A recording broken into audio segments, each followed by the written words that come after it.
Welcome to Poorna's kitchen అండి. ఈరోజు మీతో నేను ఒక చిన్న విషయము షేర్ చేసుకుందామని ఈ వీడియో చేశానండి. మనము సహజంగా భోంచేసేటప్పుడు ఇలా అన్నం వడ్డించుకుని తర్వాత అన్పాకాలంటే పప్పు కూరలు అవి వేసుకోకూడదండి. అలా అన్నం ముందుగా వడ్డించుకోవడం అనేది కొన్ని సందర్భాల్లోనే అలా చేస్తారు. ఫస్ట్ ముందుగా పప్పు కూర మనం ఏం వంట చేసుకుంటే అది ముందుగా వడ్డించుకున్న తర్వాత అన్నం వడ్డించుకుని తినాలండి.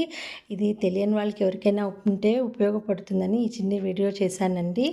తెలిసిన ఎంతమందికి ఈ విషయం తెలుసో కామెంట్ రూపంలో నాతో షేర్ చేసుకోండి. ఇలా చిన్న చిన్న టిప్స్ నా వీడియోలో మరిన్ని వస్తాయండి. నా రెసిపీస్ కనుక మీకు నచ్చినట్లయితే ప్లీజ్ లైక్ చేయండి, షేర్ చేయండి, నా ఛానల్ని సబ్స్క్రైబ్ చేసుకోండి. ఇలా ముందుగా అన్నం వడ్డించుకోవడం అనేది కొన్ని సందర్భాల్లోనే చేస్తారు. తెలియని వాళ్ళు ఉంటే ఈ చిన్న విషయాన్ని ఫాలో అవుతారని చెప్పి షేర్ చేసుకున్నాను అండి. Thanks for watching.